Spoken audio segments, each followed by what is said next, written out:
ஆண்டவராகிய இயேசு கிறிஸ்துவின் நாமத்தினாலே உங்கள் யாவருக்கும் ஜூன் மாத வாழ்த்துக்களை கொண்டு வருகிறேன். தொடர்ந்து 1523வது காலை மன்னா செய்தி மூலமாகவும் உங்களை சந்திப்பதில் மிக்க மகிழ்ச்சி அடைகிறேன். தேவனாகிய கர்த்தர் கடந்த 5 மாதம் நம்முடைய குடும்பங்களையும் நம்முடைய தேசத்தையும் எல்லாவற்றையும் பாதுகாத்து 6வது மாதம் முதல் நாளிலே தேவனுடைய வார்த்தையை கேட்க நம்மை வைத்ததுக்காக தேவனை ஸ்தோத்திரிக்கிறேன். தொடர்ந்து இந்த நாளிலும் நாம் எதற்காக ஜெபிக்க வேண்டும் என்று சொன்னால், இந்த மாதம் முழுவதும் தேவனாகிய கர்த்தர் நம்மை நடத்தி செல்லும்படியாக, தேவைகளை சந்திக்கும்படியாக பல காரியங்கள் உங்களுக்கு தேவைப்படும். ஆனால் நீங்க ஜெபம் பண்ணுங்க, ஆண்டவர் நிச்சயம் உங்களுடைய தேவைகளை சந்திப்பார். தொடர்ந்து இந்த மாதத்திலே தேவன் நமக்கு நினைப்பூட்டின வசனத்தை சொல்லி உங்களுக்காக ஜெபிக்கும்படி விரும்புகிறேன். 2 நாளாகவும் 26ஆம் அதிகாரம் 5ஆம் வசனத்தினுடைய பின்பகுதி, அவன் கர்த்தரை தேடின நாட்களில் தேவன் அவன் காரியங்களை வாய்க்கச் செய்தார். எனக்கு பிரியமான கர்த்தருடைய பிள்ளைகளே, அன்பார்ந்த தேவ ஊழியர்களே, அருமையான நண்பர்களே, தேவன் அவன் காரியங்களை வாய்க்கச் செய்தார். இந்த 2 நாளாகவும் 26ஆம் அதிகாரத்துல உசியாவை பற்றி வாசிக்கிறோம். உசியாவுக்கு ராஜாக்களின் புஸ்தகத்துல பேர் என்னன்னா அசிரியா என்று பெயர். 2 பேருமே ஒரே நபர் தான். இந்த உசியா கர்த்தரை தேடின நாட்களிலே காரியங்களை வாய்க்கச் செய்தாராம். அப்போ ஒரு மனுஷனுடைய காரியங்கள் எப்ப வாய்க்க செய்வார் என்று சொன்னால், ஆண்டவரை தேடும் பொழுதுதான்.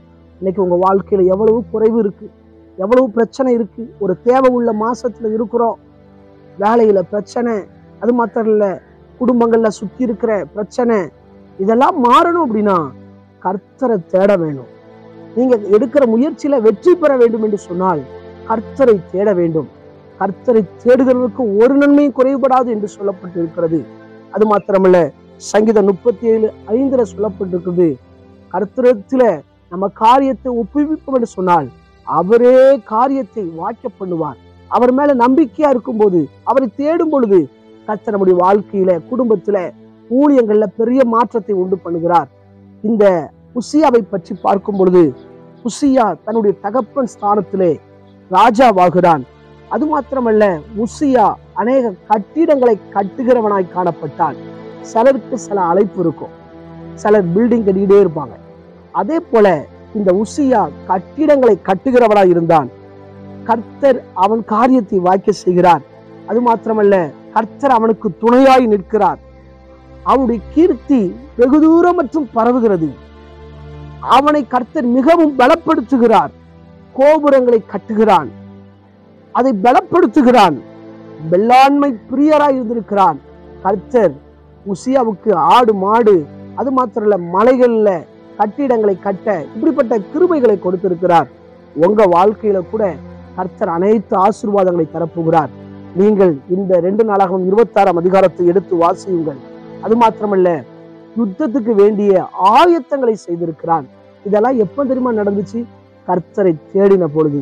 இன்னைக்கு உங்க குடும்பத்துல அநேக நன்மைகள் உண்டாகணுமா? உங்க வாழ்க்கையில கர்த்தர் அநேக அற்புதங்களை செய்யணுமா? உங்க சர்வத்துல ஒரு சுகம் உண்டாகணுமா? இதை பார்த்து கொண்டிருக்கிற போதக பிதாக்கள்னா ஊழியத்துல பெரிய மாற்றம் உண்டாகணுமா?